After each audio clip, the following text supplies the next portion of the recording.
order.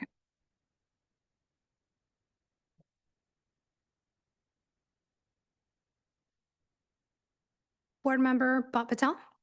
Here. Alternate Board Member Sanchez. One over. Board Member Nunez. Present. Board Member Becker. Present. Board Member Spellich. Here. Chair Melendez. Present. Next, please rise for the Pledge of Allegiance. Ready? Begin. I pledge allegiance to the flag of the United States of America and to the republic for which it stands, one nation, under God, indivisible, with liberty and justice for all.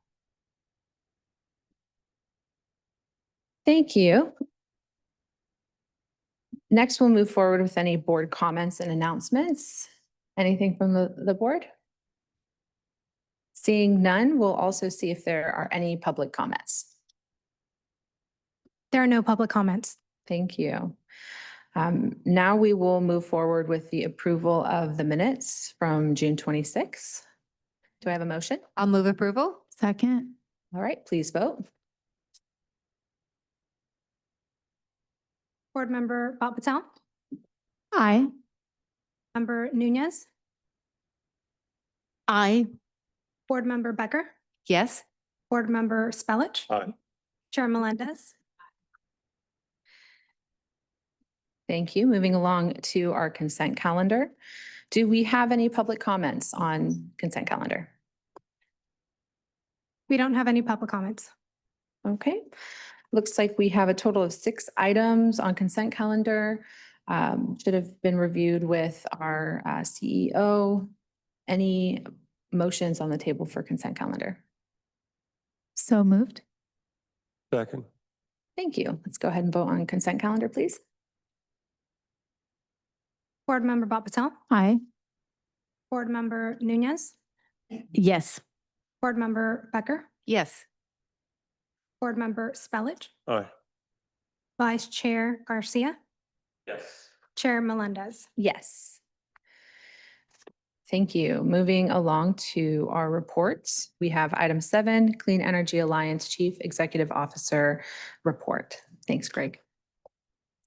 Thank you, Chair, members of the board. This is just going to be a high-level overview of some of the CEO report, just the statistics as of this last month. We can see here that we have approximately 254,000 customer accounts enrolled at present moment with a 93% participation rate. You can see the breakdown in the various 3 offerings: 50% renewable clean impact plus, 75% carbon free, and the green impact 100% renewable.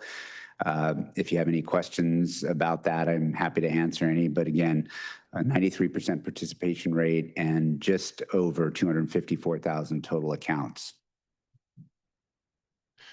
This shows events that we recently participated in. Again, I'd like to thank our staff for their activity and getting out into the community, meeting with our customers and community members and affected groups. This shows that we participated in the Climate Energy Collaborative Forum in San Jose, California. Early this month, we participated in a solar workshop on Saturday in Solana Beach, the 19th of July. And then participated in an Escondido Downtown Business Association merchant mixer. So happy to be a part of those. This by no means is all the outreach effort that we engaged in, but it is represents the highlights of this current month. And then looking forward, we have several events that we're going to be participating in: Flapjacks for Backpacks in San Marcos, 2nd annual Back to School Artful Start in Escondido, North County Health and Wellness Fair. I'm not sure if we're going to be doing that one, and then the Sustainability Advisory Committee in Del Mar in late August. So again, trying to get out to the community and really trying to make an effort to get out to each of our member agencies and engage with community members in all 7 of our cities. So looking at our current programs, Solar Plus Connect, Battery Bonus, and Battery Bonus Connect programs, you can see here the breakdown by agency. Happy to report that we've got in the Solar Plus category 22 active applications, 4 of which have been completed. As you can see in the Connect programs, again, those are funded by Self-Generation Incentive Program or SGIP funds. We have quite a bit of interest now, 25 applications in process. In the battery bonus, you can see that having the battery bonus connect option is quite important as we have a total of 58 applications. So that's exciting to see that there is a level of interest, particularly with income qualified members of our communities that are looking to supplement their solar photovoltaic systems with battery support. Here we have an update on our Peak Smart Savers program, and it's with relatively little fanfare. Got a total of 15 members, but this program helps to save money during the normal course of a year. And during peak events where demand will be high, we notify the customers who are enrolled in this program. And the idea is to not use energy during the peak period of the day, 4 to 9 p.m. If you do, there's an adder that would be added to your electricity consumption during that time. So really, this is to try to promote grid stability during those peak demand times. And that's really the highlight for the CEO report. If there's any questions, happy to answer them, or if there's anything else in the staff report itself that you'd like clarification on, I'm happy to do that. Thank you, Greg. First, just want to see if we have any public comment on this item. We don't have any public comment on this item.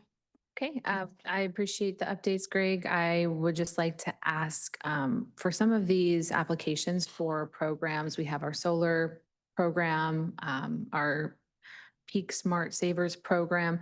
Do we have goals for applications or capacity for applications? I don't know if I've reviewed that at all. Yeah, I believe we have some targets. These are well under those targets. We do not have a goal, as far as I'm aware, for Peak Smart Savers program. I will say that when SDG&E had that program and we essentially replicated it for our customers, Caitlin can correct me if I'm wrong, but we had about 1,200 or so people enrolled in that program. So we're really trying to meet that same target, but it's not an overt goal. On the other energy supply programs or the energy programs, battery bonus and battery bonus connect and battery and solar plus programs, we don't have a goal per se for the Solar Plus, but there is limitation on the Connect programs for funding availability. But we've been tracking the availability of those funds. This is offered statewide. And the good news right now is that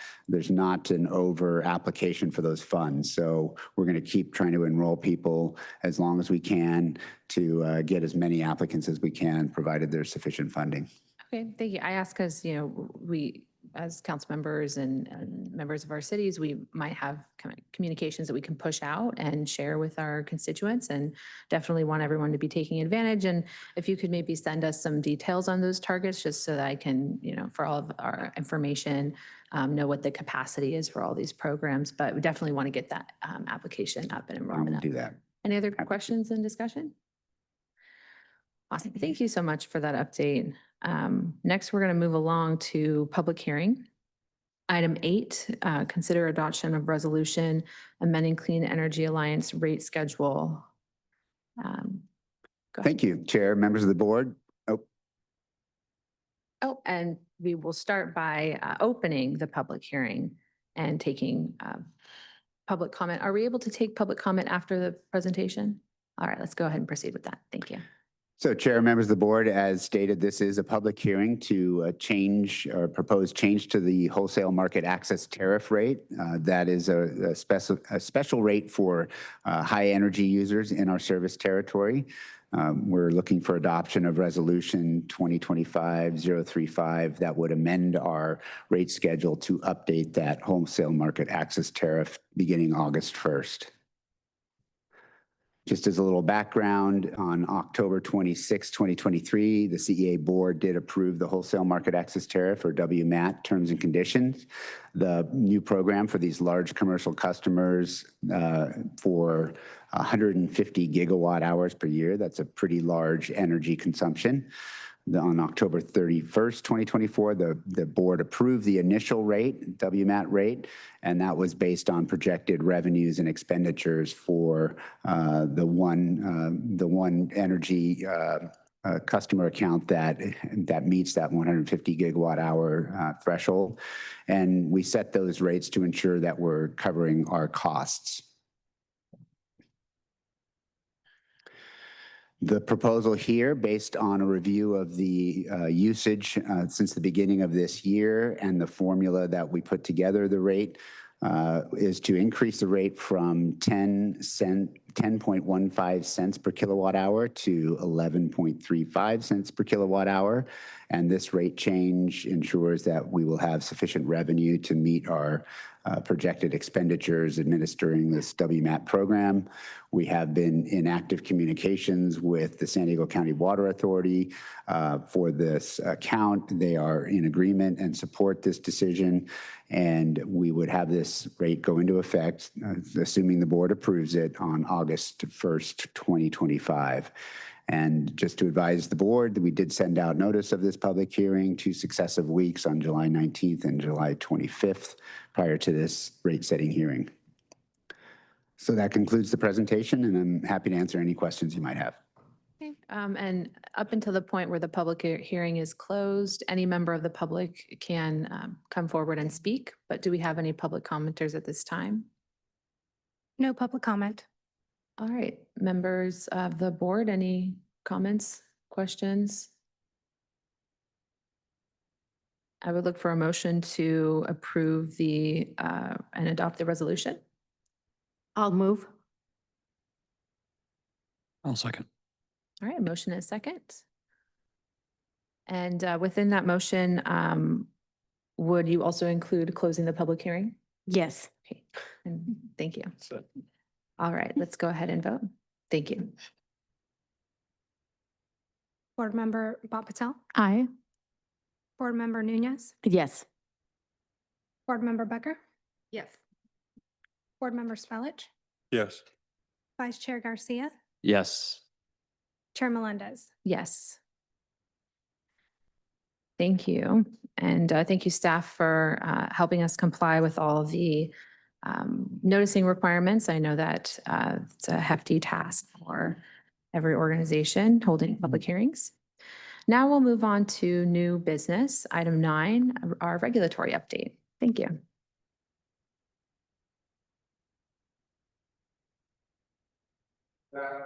Chair Melendez, or my name is Jake Schlesinger.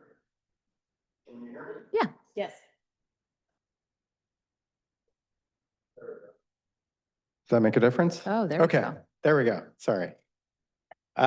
Starting over, good afternoon, Chair Melendez, members of the board. My name is Jake Schlesinger. I'm a partner at Keys and Fox. I work closely with your staff and our team at Keys and Fox to present CEA's interests at the California Public Utilities Commission. I am here today to give you a few updates on various proceedings that we've been working on recently. We're going to talk a little bit about energy efficiency, or EE, SGIP, or the Solar Generation Incentive Program that Greg was just mentioning, and finish off with a brief update on the PCIA, or the Power Charge Indifference Amount. So first, I want to discuss a new application from San Diego Gas and Electric. They are proposing to discontinue providing regional energy efficiency program administration. So this is a novel application. This is not something that we have seen before from any other investor-owned utility in California. No other IOU that we're aware of has ever sought to cease its energy efficiency programming in the many decades that IOUs, or investor-owned utilities, have been required to do so.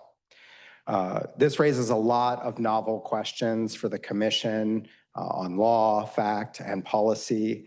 One major question is whether SDG&E has the ability to legally withdraw from such programming. It claims that it can because its energy efficiency programs are no longer cost-effective, and only cost-effective energy efficiency programs are required by law. This is going to need to be examined thoroughly throughout the course of the proceeding. But if SDG&E is allowed to withdraw from energy efficiency programming, they propose that CCAs and other program administrators, or PAs, would basically take up the slack and fill in for them. Currently, CCAs have very limited ways, however, to offer energy efficiency program under the existing regulatory construct. One of those ways, and the way that would probably be most efficient for CEA, would be to elect to administer energy efficiency programming. It's called an ETA PA. However, the funding for ETA program administrators comes directly from the non-bypassable charges, or the NBCs, that utilities collect on customer bills. In SDG&E's case, they collect those through the public purpose program surcharge, or the PPP. So that's what all these acronyms mean up here. The calculation is in bold there, kind of in the middle of the slide, and I'm not going to go through the details of it, but the basic takeaway is that there's not a lot of funding available for ETA program administrators. The commission is taking up this calculation in a separate energy efficiency proceeding, a statewide rulemaking, where they will reconsider how to fund ETA, CCA program administrators. And so we'll certainly be advocating in that proceeding for more funding to be available for CCAs like CEA. However, SDG&E's application proposes to reduce the public purpose program surcharge by approximately $300 million a year. And given that the basis of ETA CCA funding is from those collections, that reduction could have a serious negative impact on the amount of funds available for CCA ETAs. So that's really the bottom line main issue that we're going to be advocating for on behalf of CEA in this application proceeding. Question? I do have one question. So if it's not cost effective for SDG&E, how did they think it was going to be cost effective for CEA? That is a good question. I mean, it depends on the design of each particular program. Each program is evaluated based on its costs and benefits using a variety of different metrics. And so they're claiming that their current program suite of offerings is not cost effective under the rubric that they've been using. In that energy efficiency rulemaking, the commission is also reconsidering how to calculate cost effectiveness. So it is unclear whether their programs will still be considered cost ineffective once those Or changes. they could come up with a new plan. If their program's not working, then maybe they could come up with a new one. Exactly. And that is another key factual question in this application, is whether they could reform their programs and make them more effective. Got it. Okay, thank you. I have some follow-up questions to that. Can you, or do you know at this point, should this application be granted, what kind of timeline are we looking at for the requested changes? When SDG&E filed its application, it requested an expedited schedule because they didn't want to have to file their new energy efficiency business plan portfolio, which is due in February of 2026. The commission denied that request to treat it on an expedited basis and just recently set a procedural schedule. And I can't remember exactly off the top of my head, but it would be about a year from now before the commission makes any decision on their application. And the commission did advise them that they should file their 2026 application as if their 2026 business plan, as if this application would be denied. So I'm trying to think in terms of then for our purposes, for our decision making, so we would be looking at this early next year or in the following year in 2027. I'm trying to think what that would mean for us. Well, currently there is no requirement that any CCA take up the IOU's energy efficiency programs. Currently, IOUs are mandated to do that. CCA program administrators are not. So that would require a change in law or change in commission rules. But is this part of the request in the application, or is that a separate process that SDG&E would engage in? I think they view it as not their problem. They're not requesting anything in terms of what the CCAs have to do. So currently there is no requirement, there is no timeline that I'm aware of where you would have to act. Clean Energy Alliance may decide otherwise, that it wants to start getting into the game of energy efficiency program administration, and we could start that process whenever we feel ready to do so. So is that something that we would be looking at depending on the decision? Or I think that's a great question and one that you all should consider. It's certainly outside of my pay grade. Obviously there are inherent contradictions in asking a for-profit utility to design effective programs to limit their electricity sales. And so theoretically, it does seem like this would be a better fit for a CCA than an IOU. Whether you choose to pursue that or not is up to you. And just to be clear, board and board member Nunez. So the key element, well, a key element here is that in their application, SDG&E has requested $300 million less in their application for these programs. And in so doing, if this is approved, that just means that that money is not available because a percentage of those funds collected goes to CCAs and other program administrators that elect to administer these programs. So they decrease that requested funding by $300 million. That effectively decreases the amount available to us. We recently went through a process to estimate what kind of funding availability if we were to elect to administer our own programs. And given our size and the amount of funding available, it was on the order of $584,000 over a period of time. Not a lot of money for 250,000, some odd accounts, many of which are residential customers, gives us a lot of money to play with. Now, if this application goes through, that's even less. So we're looking at ways to, as already we're doing, partner with the San Diego Regional Energy Network administered by Community Power and the County of San Diego, and sort of pool our resources. But again, if this application is approved, everybody gets a smaller piece of the pie. So from a funding standpoint, it's really concerning to us if they get approved to exit this space. Yeah. Thank you for that. To put it another way, if the commission and the utility expects CCAs to pick up the slack on energy efficiency, they're going to have to make some significant reforms to how those programs are funded and overseen. So then would those reforms be up to the legislature, or would they be done within the commission, or a combination of the two? I think that depends. I think it could certainly come from the legislature. I think absent legislative direction, there's a certain amount of latitude that the commission would have as well. Okay, and you're not seeing any of those possibilities on the legislative side? Those conversations aren't happening yet? Yeah, I don't work in the legislature, so I'm not able to answer that question. So is that something that we're watching, or? We haven't seen anything on the legislative side specific to this, but what I will say is that over the last year or so, the state legislature has put a focus on cost-effective programs. And specifically, I think the SDG&E is playing to that directive to say, hey, our programs are cost effective, so we don't want to do these programs.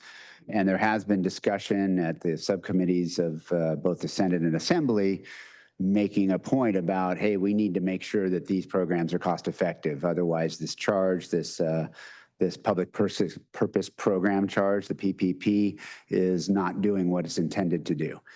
That said, I don't know what kind of effort, and I can't speak to them, this isn't a criticism, as to what kind of effort has been implemented to try to promote energy efficiency programs. What I can say is that the San Diego Regional Energy Network has been created specifically to do that.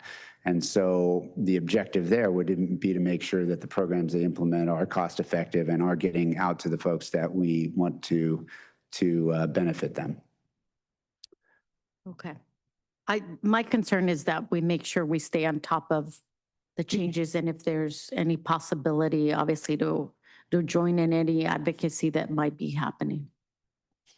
Yes, I appreciate these questions. And just as a follow-up from that, are we prepared to start any EE programs and we're just waiting for funding to make that possible? Or is that something that we still have work to develop?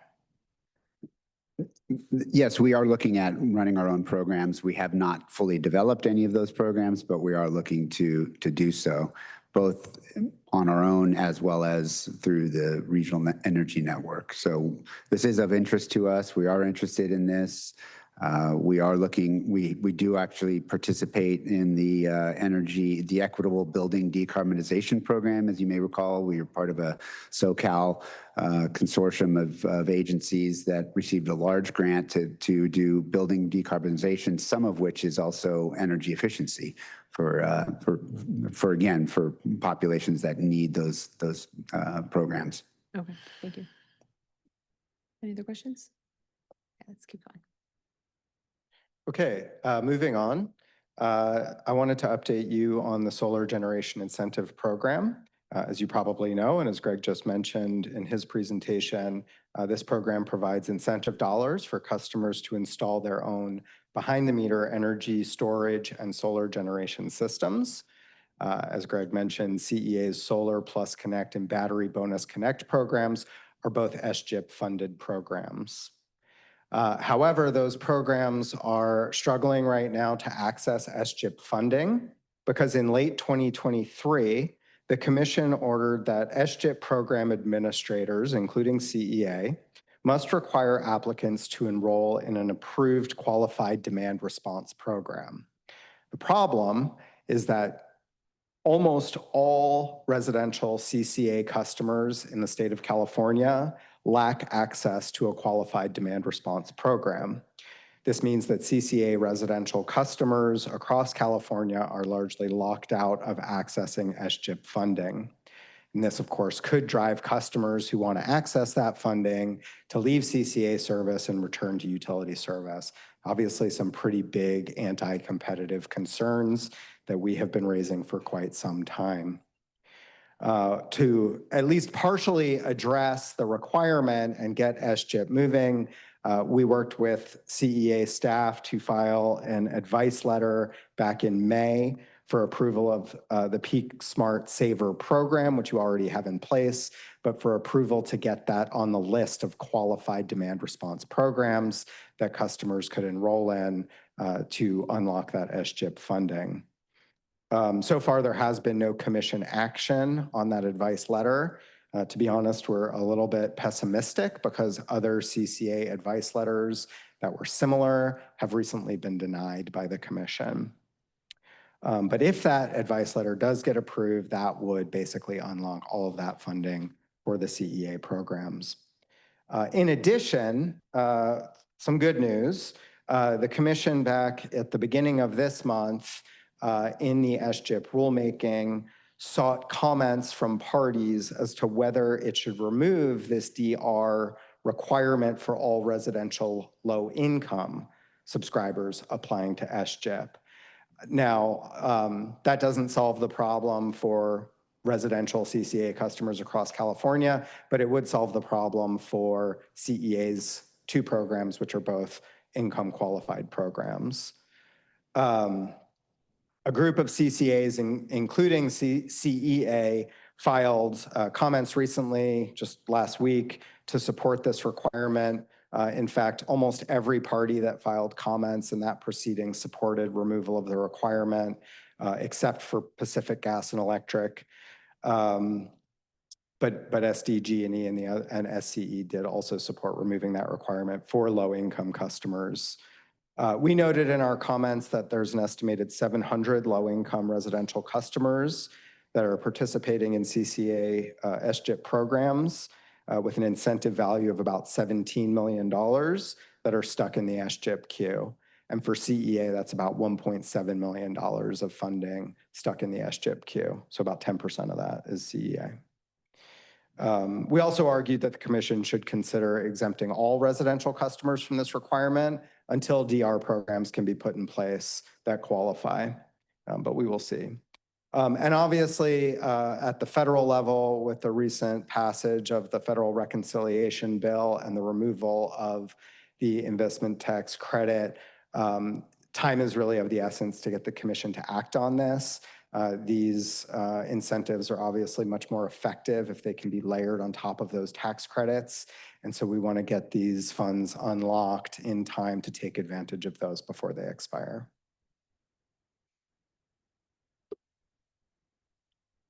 Finally, I wanted to give you a quick update on the PCIA rulemaking proceeding, which Tim Lindell, my partner, provided you a pretty detailed update on at your June meeting. As you know, the commission's decision modifies the calculation methodology for the resource adequacy market price benchmark, which is a key input into determining the indifference amount, which then in turn sets the PCIA rate, the power charge indifference amount rate. However, this decision not only changes this methodology, but it does so retroactively for currently in effect 2025 rates.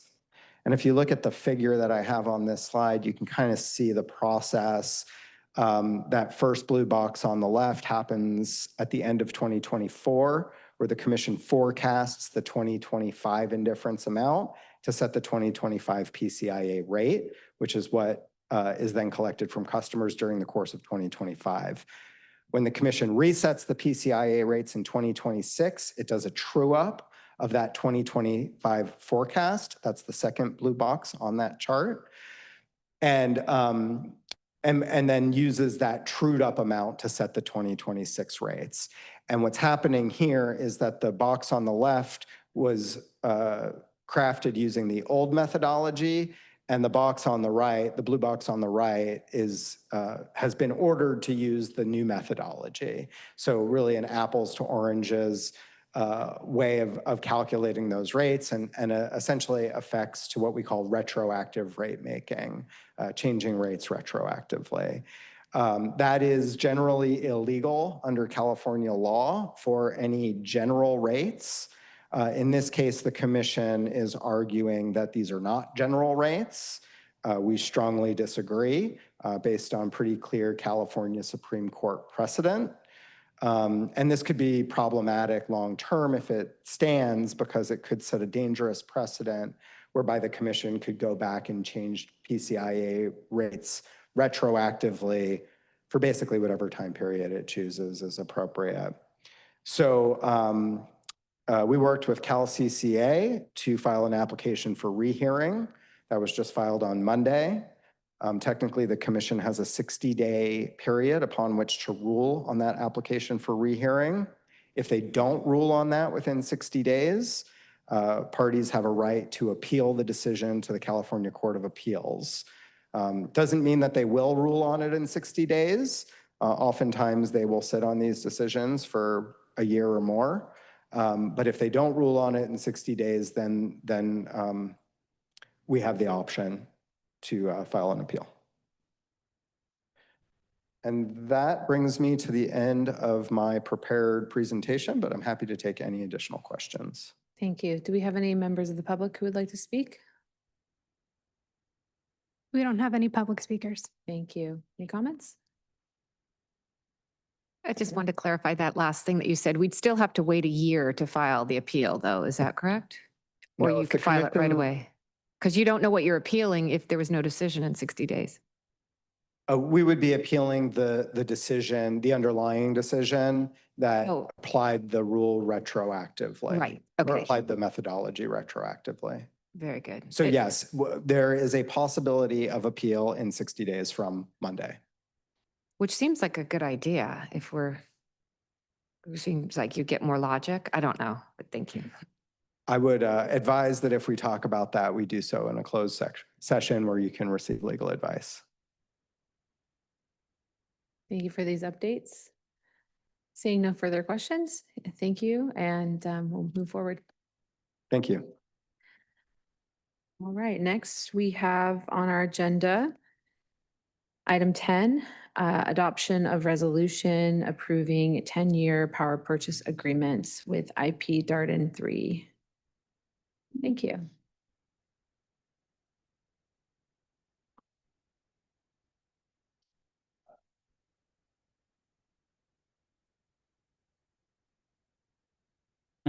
There we go. it is. Good afternoon, Chair, Vice Chair, members of the board. I'm Dan Peckham, CA's lead of our power procurement team.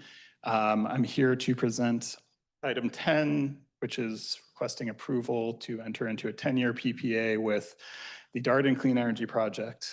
That's the project name right there, developed by Intersect Power.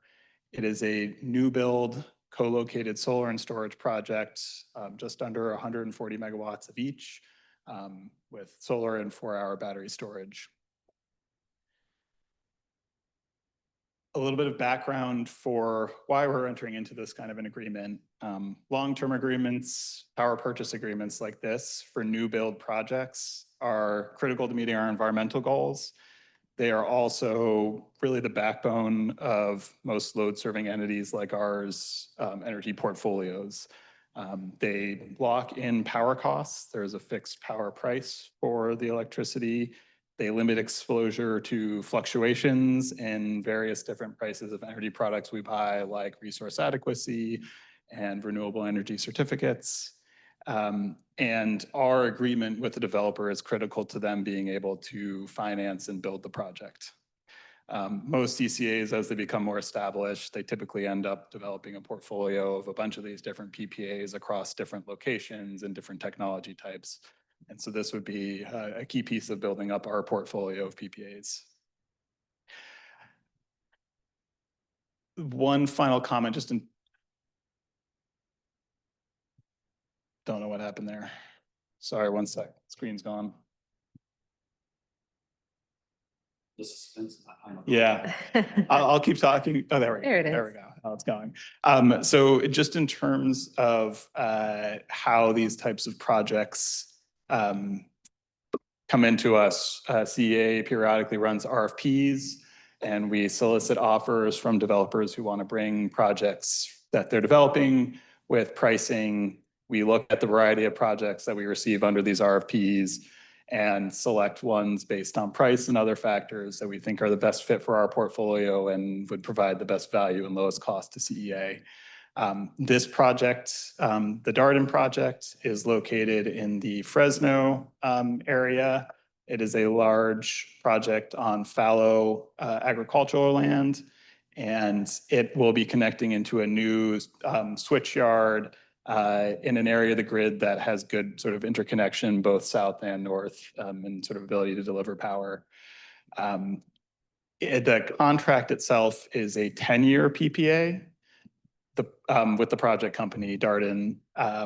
The project is being developed, as I mentioned, by Intersect Power. They're a national developer who's done a lot of projects similar to this across the country.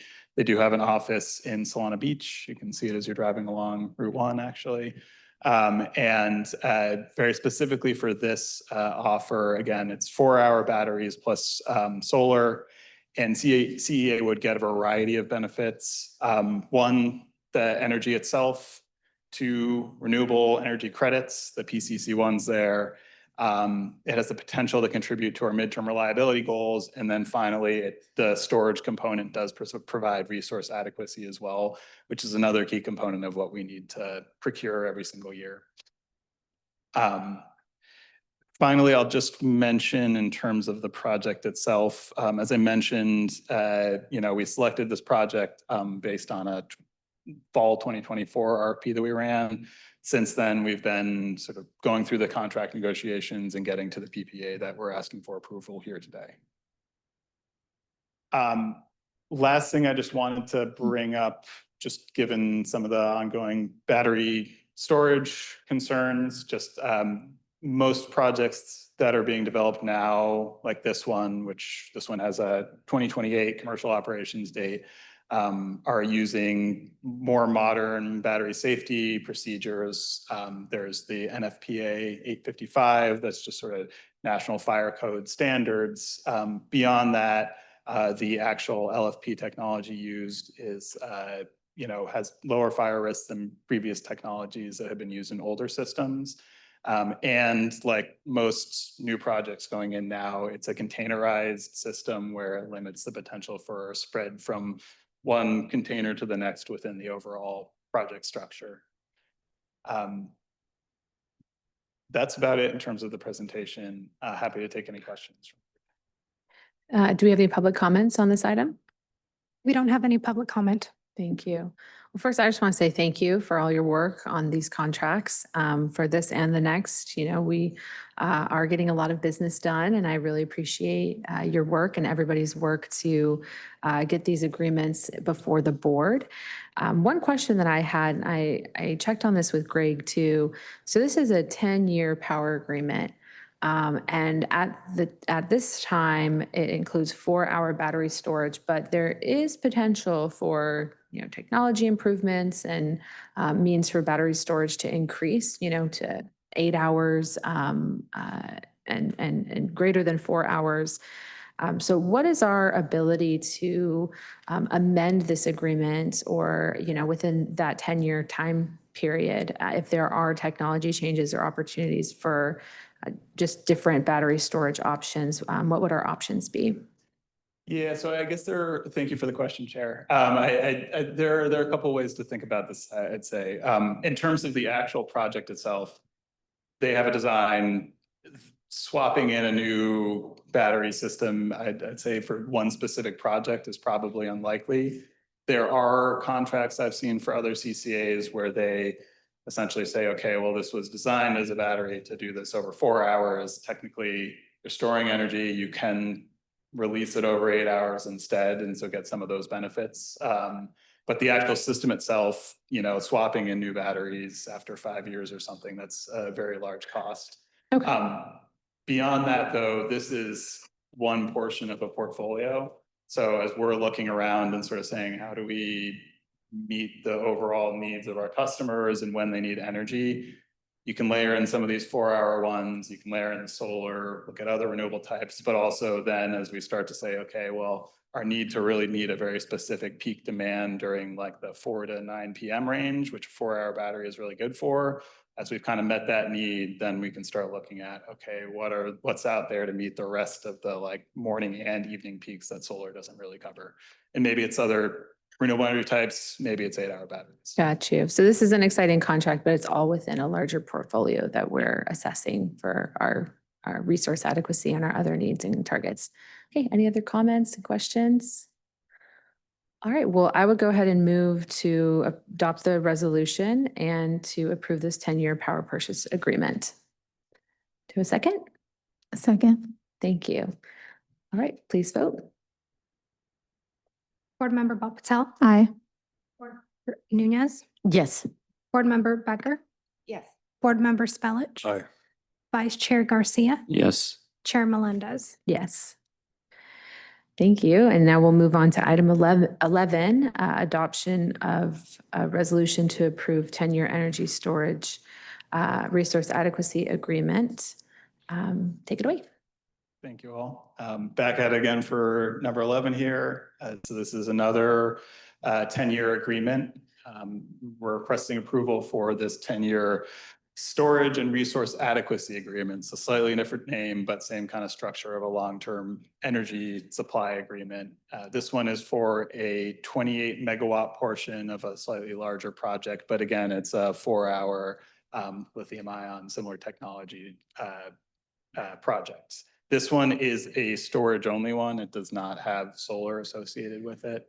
And the other key difference is compared to a project where we kind of have full access to charging and discharging the battery, this one we're only paying for just the resource adequacy attribute, which again is one of the things that we need to purchase as part of having enough capacity on the grid for our customers. The background for this one, you may recognize this text from past items that we've had. We have had a series of agreements over the past, pretty much since inception, that have been a part of meeting the midterm reliability requirements from the CPUC. These were orders, procurement orders from the CPUC requiring us and every other load serving entity to go out and procure enough resources to be added to the grid, which could help maintain the sort of grid stability over the 2020 to 2028 timeframe. We were allocated these requirements to procure different types, but the primary category is just called generic midterm reliability capacity. And for that, our batteries have been the primary way that us and other CCAs and other entities have filled that need. I've listed some of the other specifics of what's required for these projects, but generally it's a long-term contract to ensure that the project stays there and provides reliable capacity to the grid. This project is the Circle City Energy Storage Project. It's developed by ENGIE, who's a national/international developer who's built a ton of renewable energy and battery storage projects around the US and abroad. It was submitted in response to an RFP we ran last early in 2024, January to March timeframe, that we did jointly with CalChoice. So ENGIE submitted under that RFP. We expressed interest in the project, have been negotiating it for quite a while now to get to this point. And now we have sort of the final RA agreement ready for signatures here. This is a project that is sited in Corona, California. It's on industrial land, so we're not developing on any new land. And the project itself is, you can kind of see it in the diagram, but it's right next to a switch yard there. It is in the LA area, so there are some sort of additional benefits for the LA space that have some value, but it's also just a general, the RA contract is general resource adequacy that we can use for meeting our MTR requirements. The only final thing I'll say about this one is just similarly from a safety perspective, this is also the same technology and containerized structure as with the last item that are intended to limit potential fire exposure, that keep it contained. Hopefully would never happen though. Are there any questions on this project? Questions from the board? Do we have any public comment? We don't have any public comment. Okay. Well, thank you again for your pursuit of these contracts and your presentation. I would like to see if there's a motion to adopt the resolution. I'll move to adopt. I'll second. All right, please vote. Board Member Patel, Aye. Board Member Nunez, Yes. Board Member Becker, Yes. Board Member Spellich, Aye. Vice Chair Garcia, Yes. Chair Melendez. Yes. Thank you. Next, we have item 12, adoption of resolution approving a default power supply change policy. Thank you, Chair and members of the board. The item before you is to consider a member agency default power supply change policy. And we're looking for adoption of Resolution 2025-038 to approve that policy. On the background here, we have a JPA, a Joint Powers Authority agreement that allows our member agencies to select their power supply, their default power supply from any of our 3 power supply choices. You guys are all familiar with those 3 choices, and they provide varying levels of renewable, carbon-free, and generic energy supply. And so far, all cities, all 7 of our member agencies have selected the Clean Impact Plus product, 50% renewable and 75% carbon-free energy as their default power supply. Member agencies per our JPA agreement are allowed to choose change their default power supply to meet the objectives of their climate action plan or other renewable energy goals. So what we've done in anticipation of an agency electing to do so is to develop this power supply, default power supply change policy that would ensure that we have procured enough energy to meet the default change, that we've adjusted our portfolio, and if necessary, by virtue of increased costs for that supply, adjusted our rates, and to provide that those rates are sufficient to cover our costs to satisfy our agreements with our security and debt agreements. So this policy as drafted sets forth what is a 20-month process with the desired power supply change effective in November the following year after an agency deciding to take this step. I will say that the policy also has draft language that allows, depending on the outcome of the analysis that I'll get into, flexibility to shorten that time frame if the impacts are negligible. In other words, if it's a very small load and the increase in a default power supply doesn't change costs for anyone, we can try to modify this window if it satisfies the objectives of that member agency. The steps that we outlined will ensure that customers receive sufficient notice of any proposed change to the default power supply. It ensures that we have appropriately prepared, obviously, and that we are addressing our power supply needs as well as our costs and the impacts to all our member agencies. And given the time that it takes to initiate this procedure, we recommend that an agency that elects to do so can only do so at a frequency of one change every 2 years. So this is a little flow chart of the process that we've set up in this policy. So year 0 being the year or the time frame in which a member agency decides they want to change their default power supply. For the purposes of this discussion, we're primarily looking at an increase to green impact. While agencies could select a different default power supply, we are gradually, as a state, moving up in our renewable energy requirement. We're mandated to be at 60% renewable by 2030, so keep that in mind. So an agency electing to do this would notify CEA of that desire by March 1st of a given year. After that time, CEA engages in an analysis of what that might look like based upon the load of that city, that member agency, and the fiscal impact, the requirements to procure additional resources, renewable resources to meet that demand. And we put together that report and provide it to the agency by June 1st. So a quick turnaround to say, this is what that might look like. If there's if this load demand and portfolio increase in renewables based on forward market conditions requires a rate change, we notify them of that, what the premium would be.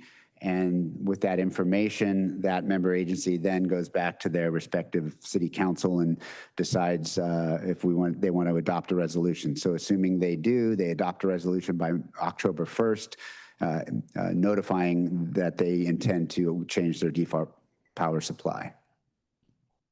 The next process is sort of a rigorous analysis and the logistics that are required, seeking our regulatory compliance requirements, making sure our regional resource portfolio standard is updated. We work with our data manager and customer service center, Calpine, to make sure that the rate change or the default power supply changes for those customers are embedded into the system.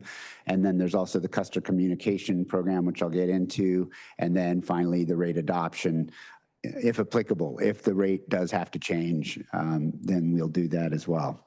And that occurs from year 0 through October of year 1. We, pursuant to the policy, feel it's important to notify or have that member agency notify their customers that this is happening in a manner similar to launching a CCA. So the policy requires at least 2 notifications and requires that at least one of them be made a month before that change. That doesn't mean that the agency can't elect to send more notices. And we would work with that agency. The policy provides for a partnership with the agency to decide what kind of outreach they would like to see. The notices are provided by CEA to the customers that are of the agency or the city in which that change of power supply default product would be implemented. And that would happen by November 1st. So March of year 0, you have the process work through all the way to the following year of November 1st, where the implementation of the new, if there's new rates, but if for the default power supply change. We try to align it with November 1st, of course, because that's when rates change to winter rates. So the impact of such a change might be mitigated to some degree based on the annual change to winter rates beginning November 1.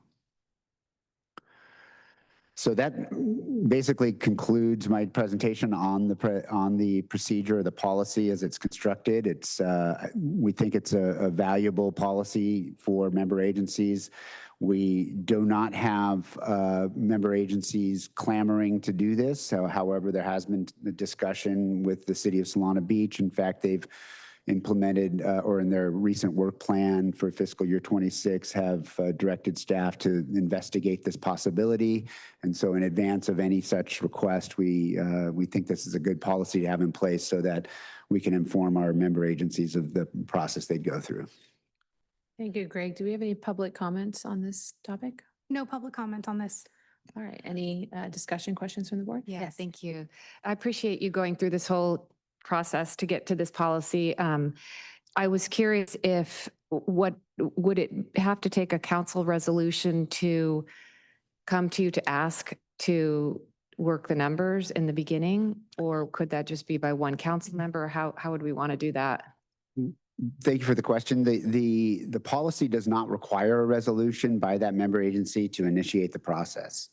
If that is the preference of the council of that agency to say we'd rather be involved in that, that's fine, but it can happen at the staff level. So I think most member agencies would likely choose as a council to direct staff or the city manager and their staff to do so, but it's not a requirement of the policy. So if a city manager came to us and said, hey, we've been asked to look at this, we want to start the process, we would do that. But right now the policy does not require a resolution for that step, only for the official step after we prepare the report and the city, following receipt of that report and review of it, decides, yeah, we want to do this.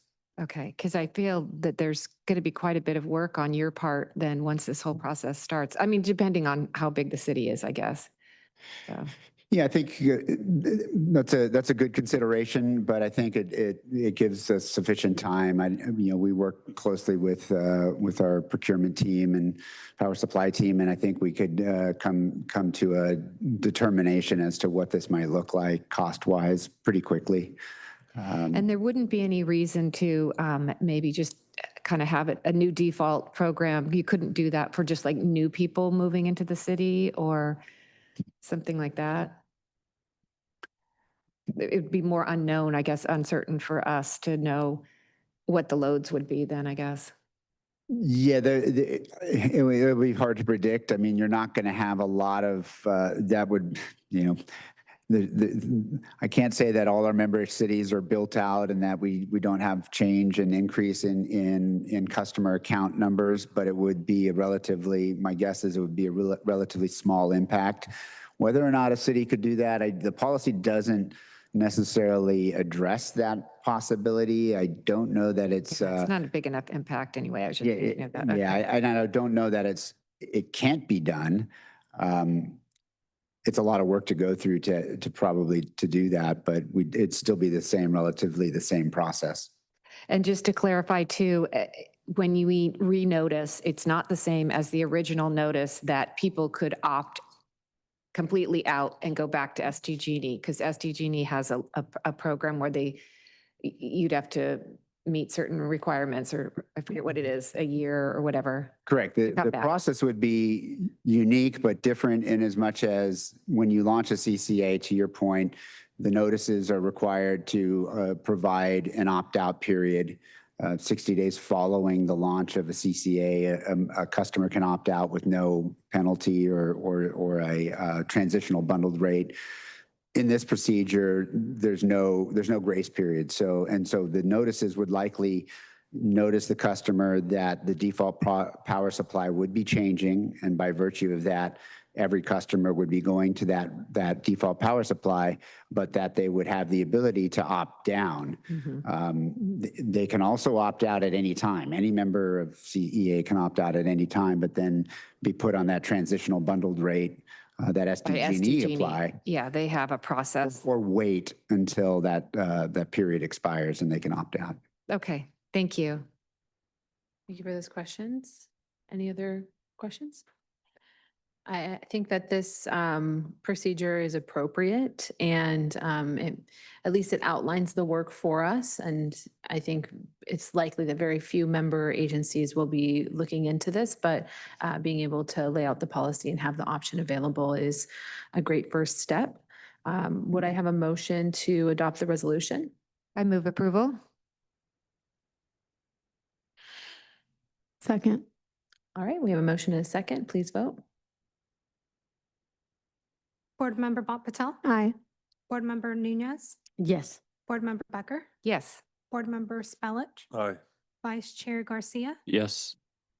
Chair Melendez. Yes. Thank you. That brings us to our final item, adoption of resolution changing the venue for Clean Energy Alliance and discussions on board location and time of board meetings. Thank you, Chair, Vice Chair, members of the board. This is item 13. We're looking for the approval of a resolution that would change our location, Resolution 2025-039, effective September of this year. Before I start, I wanted to thank and recognize Anna Alarcon, who's been very helpful in working through the analysis of the two different options we were pursuing, and with the final decision or the conditions under which we would potentially move to Leucadia Wastewater District. So the board has over the years expressed a desire to rotate the location of the meetings, to keep it equitable, to sort of divide the responsibilities for driving and whatnot. And so we've been in Oceanside here now for 2 years, I think over 2 years. We've been happy to be here. During that time, they've been provided support, but it's just a time at which I think there's, for various reasons, we look at other options. So we've been considering two options. One, as I just mentioned, was the Leucadia Wastewater District, located at 1960 La Costa Avenue in Carlsbad, and the other, the Vista City Hall City Council Chambers. The Leucadia Wastewater District has offered their location at no cost. Thursday for meetings, both of the board and the Community Advisory Committee, is a day on which they do not have meetings in their boardroom. The location has plenty of free available parking. It's located also adjacent to a shopping center that, if ever there was a need to have overflow parking, there is ample parking. They have an adjacent connected closed session room, and they've offered the use of other rooms if needed as a part of any of our community outreach efforts. We were informed, having gone through the vetting process with the City of Vista, they were very gracious in responding to our questions and asking us of questions, and that their current schedule could not allow a consistent use of their facility on the Thursdays that we needed them. That was determined on, or we were notified of that on July 24th. Just to give you an idea of the Leucadia Wastewater District location, you see here La Costa Avenue running east to west on the south, and El Camino Real, again, adjacent to the shopping center there. Zooming in a little bit, you can see the dedicated parking lot there with the administration building. This is the facility from the parking lot. I will describe, and I think I've said this to each board member, their boardroom as cozy as compared to some of our other council chambers. But it has the ability to bring in additional seating, and the dais is quite large. It does have state-of-the-art technology, Zoom technology, screens, rather large screens. This is a fisheye looking from the dais towards the audience. There's a screen you can see right on the right-hand side there of for the audience to view, and then a big screen on the back of the building, the chambers rather. This is the closed session room. You can actually see the door to it way in the back corner. We can bring in extra chairs, obviously, if we need to. And so having analyzed these two options and given the costs impacts, which are actually, they've offered it free of charge, we recommend that the board adopt the resolution that would move this location effective September of this year. I will also mention that the subject title of this item is a discussion potentially on the time of the meeting. I know that's been discussed over the last several years. I think the 2 o'clock meeting time was a meeting time of compromise and consensus. Some having wanted a later meeting, some wanting an earlier meeting, and so that's where we've arrived. But if the board wants to provide any discussion there, we're happy to listen to that as well. And that concludes the presentation. Thank you, Greg. Do we have any public comments on this item? No public comment on this item. All right, I'll just say thank you for investigating different options for where we can land our feet and house our meetings for the foreseeable future. Do we have any discussion and thought on this from the board? Yes, Member Bob Patel.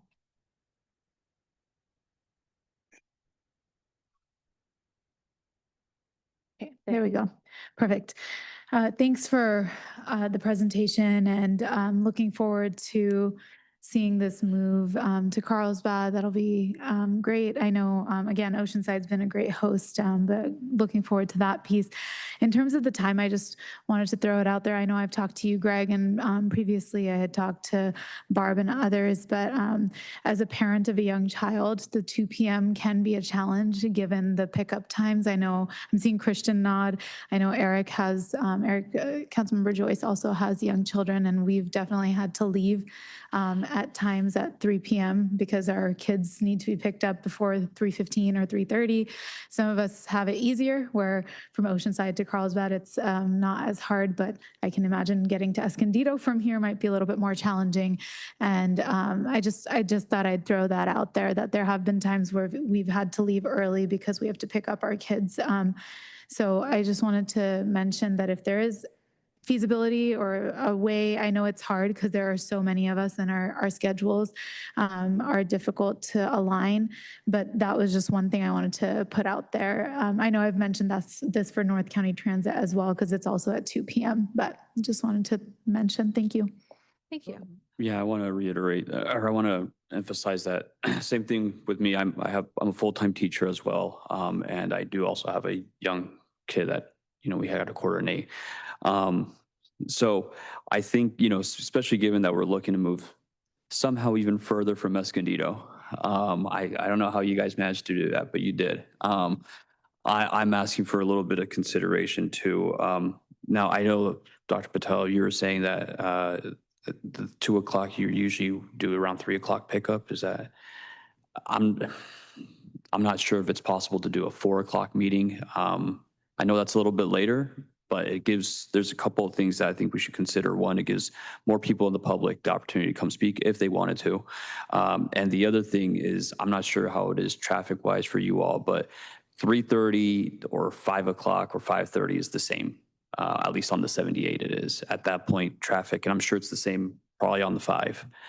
So as opposed to moving it to an earlier time, I'd propose maybe a later time. I think that's, again, opportunity for the public, and it also, I think, accommodates to a lot of our schedules. Thank you for that feedback. Any further discussion? Member Nunez? Thank you, Chair. I just want to say that for Thursdays, for me, especially in the afternoon, I have a little bit more flexibility. So I would definitely defer to to the members that have these delicate timeframes. And I do support our vice chair's comments about making this more accessible and available to the public. So for me, my preference would be to have an evening meeting, but I get that it may not be possible. But in terms of the timing, I do refer or defer to my colleagues. So I'll chime in here to say that I'm flexible. I think everyone, depending on your vocation and your family needs, you have reasonable concerns. One of the things we might want to consider is the venue that we're looking at and how late we're able to accommodate meetings at that location. That would be probably my primary concern with a 4 o'clock meeting. Personally, I prefer to meet a little bit earlier in the day, but that's just my preference for these once a month meetings. Although I do agree, even if that's my personal preference, it doesn't mean that it's as accessible to the public, right? So we're kind of weighing these different avenues. So I would like to see if staff could help us investigate best possible time, considering the venue. Also, this is a free of cost venue for our meetings. But if we do find a location where there is a cost and it is a little bit more flexible to go into the evenings, that would be something that I'm open to as well. But I believe we have a little bit of limitations at this time. I did forget about the limitations on time. So I'm not sure if 3:30 is doable, where we move it up a little bit closer. So 3:30 would be okay with me. It also, I think, would manage our time effectively and efficiently. One thing I would like to, I appreciate the comments, and I just wanted to respond to the comment about cost, is that particularly because I said that Lucchese offered their facilities at no cost, that is provided that we don't go past 5 p.m. So if there's, and that's true here as well, anytime you go past 5 p.m., you're going to be paying for additional staff support of that facility, overtime for some staff, and potentially IT staff to make sure that everything's shut down properly. I wouldn't say a substantial cost. It just is there'd be a cost impact. So to the chair's comment about having staff analyze that, we'd be happy to come back if the decision can't be reached today about a different time. And I'm not suggesting that's what's going to happen, but we could come back and give you a better idea about what that cost might be. Yes. Yeah, I wouldn't want to make it cumbersome for us to have to figure it out. I mean, clearly for the past my kid's 4, so for the past 4.5 years, I've been able to figure out a way to make it happen. The advocacy is not just for myself, it's for hopefully if there are other people like myself that are ever on this board, to ensure that they have the opportunity to serve and still take care of the needs that they have within their personal lives as well. So obviously, if it's going to be too much, I don't want to add any cost. I don't think that's necessary. So I think we want to obviously serve our members, maintain those rates, and make sure that we can continue to do what we do effectively. If it's going to incur costs, I don't want us to have to move the time. But I just want us to think about it moving forward, whether it's earlier in the day. I know you mentioned that, Chair Melendez, that we could have it earlier in the day. It does change accessibility for the public, obviously, but I don't know if 2 p.m. is better than 11 a.m. So, I mean, most folks that are working are likely going to be working at that time too. So I just wanted to mention that if there is a move to move it earlier and if it's not going to be feasible for us to, have a space where we're now going to have to incur costs if we're doing it at 5 p.m. or 4 p.m., I think, moving it earlier, I'd be amenable to that, unless, again, there's cost associated with that as well. So just wanted to mention, and again, not just advocating for myself, it's more for thinking about ahead, because I might not be on this, it could be somebody else that they pick next year, so. Certainly. Member Spell? I'm all for earlier as well. I have great respect for making this meeting available to the public, but I also have equally great skepticism that we would get a larger turnout if we moved it to later in the day. And I base that on the awareness numbers we saw a couple months ago that would suggest to me that a lot of people don't even know what this does. So I throw that out there. If we're going to incur cost and go into the evening, I would rather see us do it at noon or something like that to give everybody with respect the ability to go pick up their children and to enjoy a freeway-less, traffic-less freeway over wherever we're going to meet. That's my 2 cents. Thank you for that feedback. I appreciate everybody's participation here on the board. I wouldn't want us to lose any members with a time change.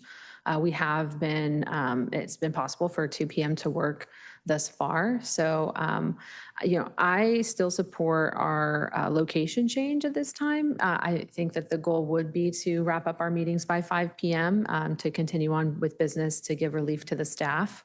And to ensure that we have a free of cost venue for these meetings. So I would go ahead and make a motion to change the place and venue for Clean Energy Alliance meetings.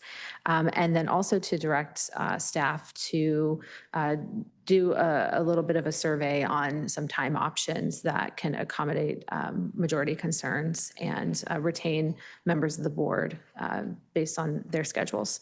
So would I have a second on that? I just want to clarify with your motion. So are you directing staff just to ask us individually what would work for us? Or are you directing them to go back to Lucadia or? I would say that we know that our time constraint within Lucadia is primarily that we need to complete our meetings by 5 p.m. And that perhaps staff could come back to us with a few time recommendations. Would Like that be- even 11 a.m. or whatever like that? Because I think that we should probably decide right now what our time frame is, at least for, So I appreciate that. And so I guess I would ask my vice chair, how would an earlier meeting impact your ability to participate?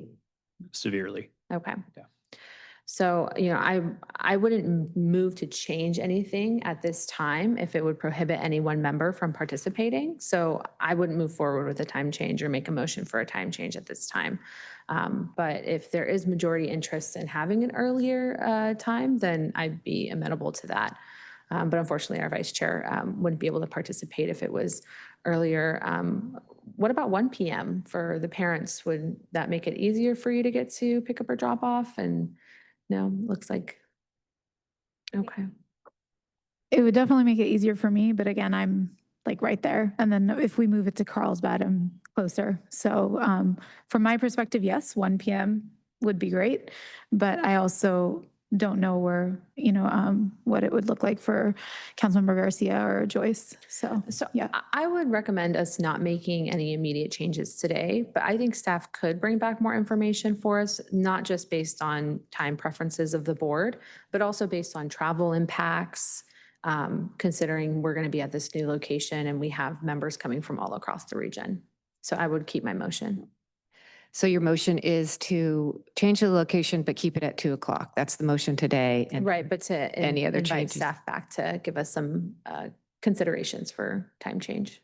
Okay. Chair Melendez, just to make one note, it does require a resolution. So I would recommend that you change your motion to be to adopt the resolution either with or without changes. So we have a resolution. Okay. All right, then I will go ahead and make a motion to adopt the resolution as it is. And let me hear from the rest of the board. Do we want to change the time? I mean, it sounds like we're in the same situation that we've been in for years. That 2 o'clock seems to be the only, but it is still difficult. I understand. And what time, do you mind me asking, what time usually you coordinate family? Yeah, I mean, the latest pickup right now, it'll change in the next few weeks because of TK. But right now it's up until 3:15. So usually I try to figure out something before then. So yeah, but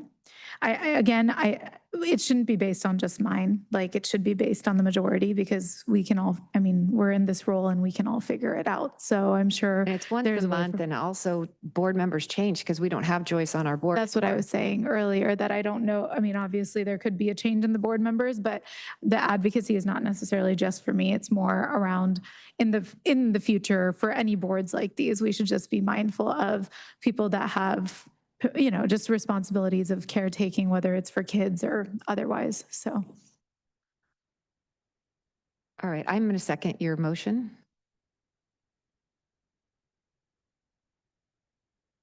Board Member Bob Patel, Aye. Board Member Nunez, Aye. Board Member Becker, Yes. Board Member Spellich, Vice Chair Garcia, Abstain. Chair Melendez. Yes. Thank you. So we will move forward with a new location in September. Now we will have any member requests for future agenda items. Okay. Our next meeting will be on August 28th here, still in the city of Oceanside. And with that, we are adjourned. Thank you.